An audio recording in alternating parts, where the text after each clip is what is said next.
AI is incredible. It can teach you how to fry an egg and even write a poem, pirate style. Yarr! But it knows nothing about your work. Slackbot is different. It doesn't just know the facts. It knows your schedule. It can turn a brainstorm into a brief. And it doesn't need to be taught. Because Slackbot isn't just another AI. It's AI that knows your work as well as you do. Visit slack.com/meet Slackbot to learn more.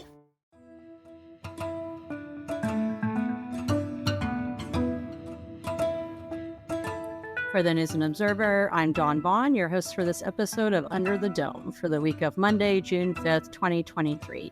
I'm here today with our Washington, D.C. reporter, Danielle Battaglia.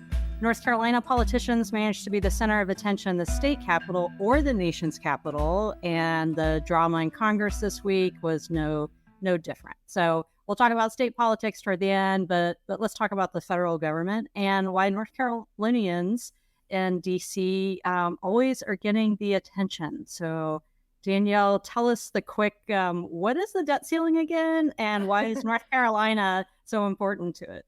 So the debt, well, that's a convoluted mess to untangle. The debt ceiling is basically a self-imposed cap on spending, not self-imposed by us, but by Congress. So it's the cap on spending that we're basically not paying our bills like normal people, or maybe we are. So we are essentially, as an economist put it to me, we're paying our bills as if we're using a credit card for everything and just charging it up. And there's so much that we allow ourselves to spend outside of what we have. And there's a limit to that, which is, I want to say 34.1 million, but I've been up for 2 days straight and I'm not positive, not million, sorry, trillion. So that number might be slightly off, but it's around that.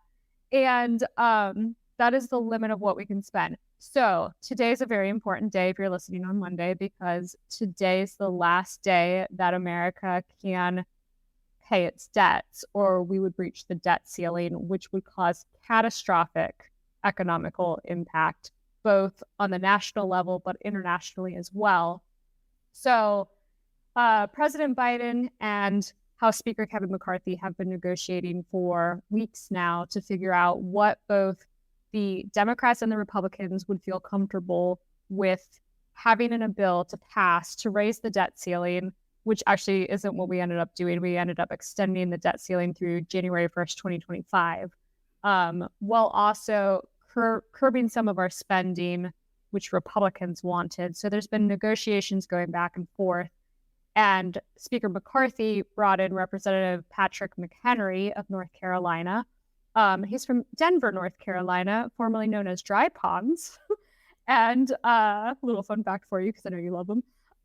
And he's been one of the lead negotiators in getting a bill together with the president and with House Speaker Kevin McCarthy, and also Representative Garrett Graves, who's a Republican from Louisiana.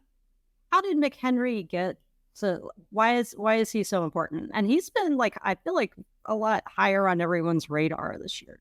He is, I've talked about this a lot in the last, year and a half I've been covering Congress. He is probably the most important North Carolinian that you never hear about. And I think he likes it that way. I think there's a lot of planning that's gone in with his own staff to make sure that he stays kind of under the radar. He's also part of a weird part of the state where there's not a lot of coverage. He's in between our two papers, and we're the two largest papers, so Charlotte Observer, News and Observer. He's in between those two because he's in the Lincoln County area, and it's kind of almost a news desert out there. So there's not a lot of coverage of him, period. But also, he's just he started as a fiery politician and was told to tamper it down. And unlike other representatives we've had, like Mark Meadows or Madison Cawthorn, he actually learned from it. He tampered it down and decided to really focus on one topic that he could be successful in. And he is really nerdy about finance. So that played really well for him right now. He is the chair of the House Finance Committee. And who better to tap than the chair of the House Finance Committee to deal with economic issues? But really, I think it has more to do with, this is somebody who's been close with House Speaker McCarthy, and he trusts McHenry. I get their names confused so much when I'm talking about both of them at the same time. He trusts McHenry to help guide him in situations like this. We saw it when he was trying to get the speakership. He was McHenry was one of the whips trying to lead that battle. And so he tapped him again to help in this situation. And they've just had a long friendship going back through their years in Congress. So we're seeing that play out now. What has it been like this? Of course, people are listening Monday. We're recording this on Friday. Danielle has had a really long work week with everyone else up on Capitol Hills, right? So what's it been like in the halls there? I saw some of your photos, video of what that's like with how national this is, but also how local it is for us anyway. Right? Mm-hmm.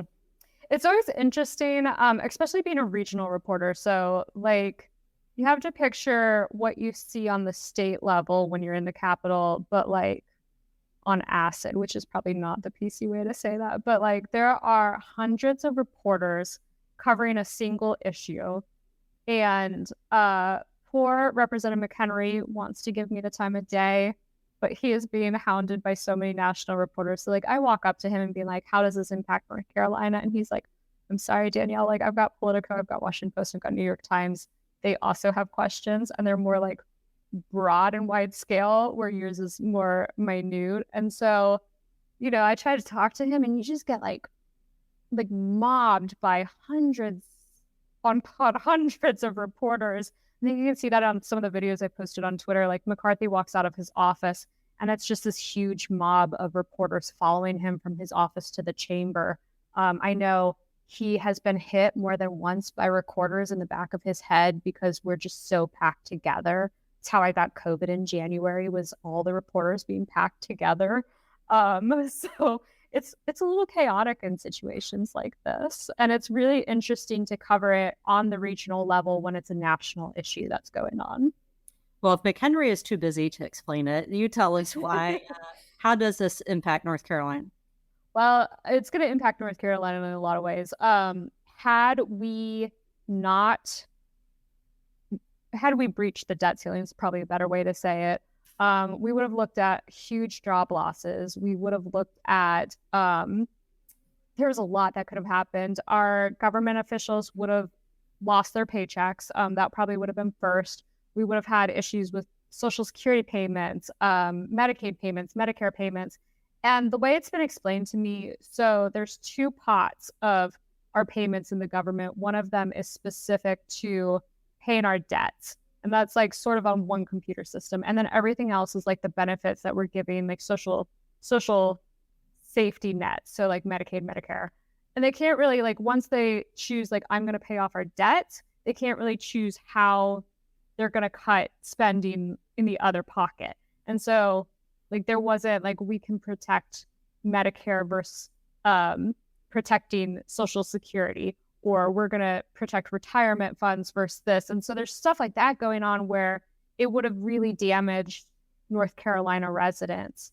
The one economist did tell me the positive note that had we breached or defaulted on the debt ceiling, we might have been okay a little bit on manufacturing because the cost of the US dollar may have gone down, which means more people want to export from North Carolina to other countries. And so manufacturers might have seen a boon. That was like the one like rainbow of sunshine we may have seen out of a really bad situation.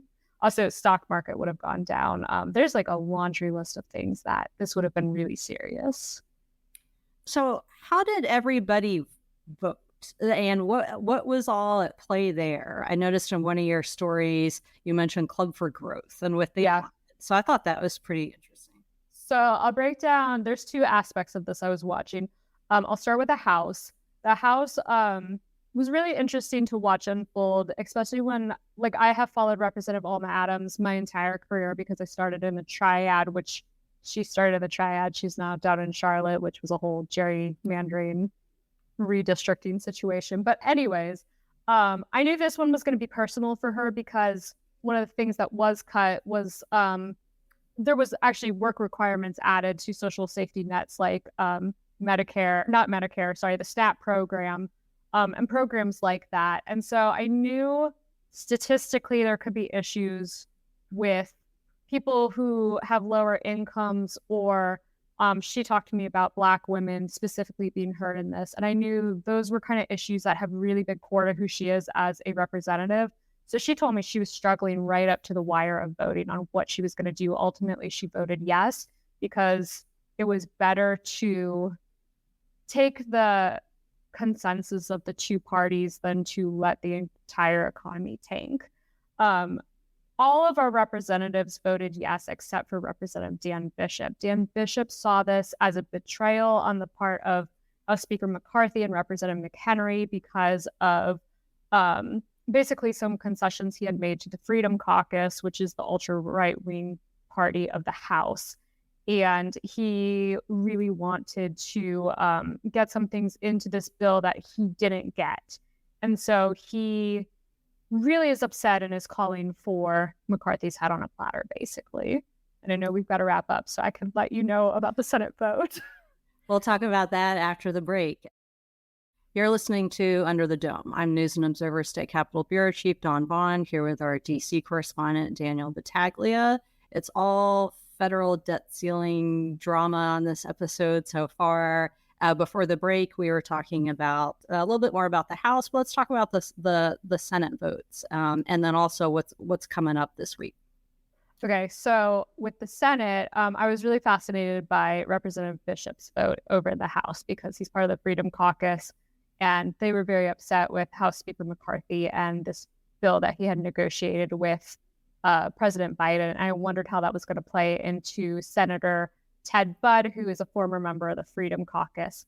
He also voted no. Senator Tom Tillis, went with everyone else and voted yes for the bill. Same reason, it was better to take this deal than letting the country default on its debts. For Senator Budd, I was really curious, did this have to do with the Freedom Caucus? But then I was looking more at who was directing the no votes, and what came up was Club for Growth, which is a right-wing PAC that they're really into finance. They've been supporting Senator Budd's campaign since the beginning, like when he ran in 2016 for the House. They have always supported him. They gave almost $500,000 to him in his Senate campaign. They've pumped millions into the Senate race as a whole this last cycle. And they've really bolstered his campaigns and made sure he has stayed as a political figure in North Carolina. So I have the feeling that played into it, that one of his biggest financial backers is asking for a no vote on this. So that was reflected in my story, just the different aspects of like Freedom Caucus wanting them to vote no, Club for Growth wanting them to vote no, and how that may have played into Representative Budd's no vote. He did put 6 amendments forward. Only one of them made it to the floor last night. That was to claw back some of the COVID money, which is in the bill, but he wanted even more of that money to be in there, and he got shot down. So what are we looking at now? Like it's Biden's move, right? As people are Biden's move. Yeah. So the bill, we're going to have this posted Monday. The bill has to be signed by Monday or we will not be able to pay our debt. So I'm expecting sometime over the weekend, President Biden will be signing this bill. Probably before this comes out, we'll see that signed into law. And then I think going forward, we're going to have to be looking at Representative Dan Bishop and where he goes from here. He has gone as far as saying that we need to revoke House Speaker McCarthy as House Speaker. And so everyone's really curious, is he going to make that motion? Is it going to be somebody else? Does he have the support to do it? People are really rallying around McCarthy, McHenry, Graves, and Biden right now for essentially saving our economy. And so there's some talk that it would be suicidal at this point for his career to make that motion, but he is very angry. So that's on my list to watch. And I know there is a lot of craziness going on in North Carolina. So tell me what we need to be paying attention to down there. Yeah, we're at the fun time of session where, fun. When there are surprises on the floor and committee. Crossover is, this sort of made up, like one of your bills has to pass it, or your bill has to pass one of the chambers for it to be considered. But there's also this committee substitute thing where there's surprises. And we're at that point in the session now because it's already June. And if they are actually done at the end of the fiscal year, they're going to cram in a lot of stuff. there's this whole dance every year about, are you actually going to be done June 30th? Are you going to be done early? And the budget is like a big thing still, but not the way it was in the past. And there is the option of that they go home 4th of July week and come back. They'll come back later this year, either late summer or in the fall for redistricting anyway. So there's sort of this momentum of, what the Republican supermajority priorities are, you better hurry up and get those out. But if you don't finish it in time, you can, try it again. They've done a lot of the big stuff. There's some little stuff left and sort of loose ends. So coming up this week, as of what Speaker Moore told us at the end of the week, the sports betting bill will have the final House votes. They just have to concur. And after some discussion, if maybe the House would hold it up by adding other gambling stuff, that's not going to happen anymore. So it'll just be up-down votes on that. And then that goes to Cooper, who has already indicated that he would support it overall. Of course, there's, the details and everything, but there doesn't seem to be any poison pills in the bill. And the tax rate is actually higher that the Senate wanted than the House, which I thought was interesting because usually the Senate likes lower taxes, but he wants, Senate Leader Berger, who runs the show over there, wants 18% tax where the House had wanted a lower amount. So it could end up being a lot of new tax revenue for the state, depending on how this pans out. So that's coming up this week. There's the elections bill that was filed a few days ago. The Senate version's out. So that's kind of this omnibus of a variety pack of things. So that'll dominate a lot of the conversation this week. Other things that have gone into conference are a bill that I've been covering that would take some powers away, theoretically from Cooper, but actually whoever the next governor is. So it's Republicans in the past have wanted to do things as a result of Cooper's COVID response and wanting more concurrence from the rest of the Council of State, which of course has all Republicans on it. After 2024, it's going to be different people. So we'll see if it's a Democrat or a Republican in the executive mansion, who the other people on Council of State are. But what this bill that they're working out now between the chambers gives more appointment power, not just to the General Assembly picked by the Senate leader and the House Speaker, but also some Council of State members. And that includes the Ag Commissioner, Insurance Commissioner, and Treasurer, which are all currently Republican held, but that's now, and we'll see what happens then. So there's a really fun debate in House Rules this past week about the constitutionality of it in the court cases. And that's very wonky, but most of the people who are listening to this probably are as well. So it'll be interesting to see how that pans out with the courts and the Supreme Court. And, Speaker Moore quipped that, there'll be plenty of work for lawyers over this. So I saw that. Yeah. And the building's full of lawyers, so, including him and Berger. So we'll see how that goes. So that's like what we know is coming up. There'll definitely be some surprises just because it's that time of year. So to quote the Olaf song from Frozen, which you and I are probably the only ones that know that. So, all right. So let's move on to our picks for headliner of the week. Danielle, who or what is your headliner? I'm very excited about my headliner because if you know me at all, I'm a Chipotle stan.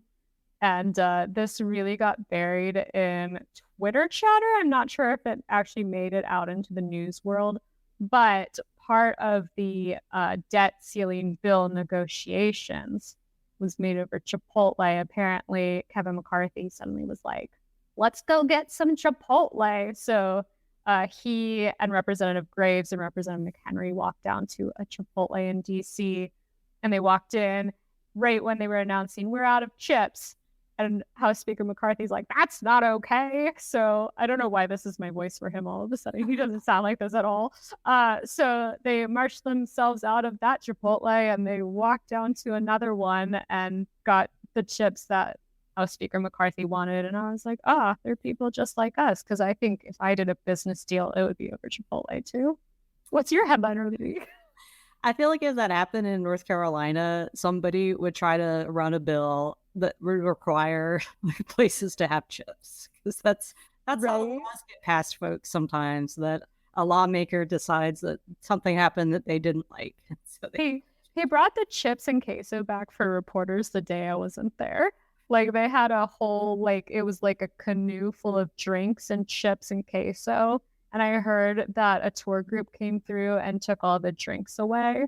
So like these poor reporters that had been there for I don't know how many days camped out, didn't get their water because the tourists took them. I definitely want nachos for lunch now. So my headliner is people that follow me on Twitter notice that I take pictures of government and nature. And I think it's part of it is I like government buildings and nature architecture, but it's also recognizing the work that people do to make things look pretty cool. And so my shout out this week are the gubernatorial grounds workers, because I noticed outside the executive mansion the other day, all of the work that they were doing, hedging, planting, and everything else going on. And it really looks nice. And it's kind of a way under the radar job in state government, but it's nice, and I notice it, and I imagine other people do. And then also a side shout out to Sadie the Dalmatian, one of the first dogs, who is technically the head grounds person's dog, but occasionally I'll see Sadie the Dalmatian out there when I'm going by the mansion. So shout out to all the beautification efforts of people in government. We do notice it and appreciate it. So it's true. All right. So for Dawn Vaughan, for myself and Danielle Battaglia, the News and Observer, thanks for listening, and we'll talk to you next time. For more from our politics team, subscribe to the News and Observer at newsobserver.com/subscribe. Follow us on Twitter at Under the Dome and NC Insider, and sign up for our weekly political newsletter, also called Under the Dome, at newsobserver.com/newsletters. Thanks for listening.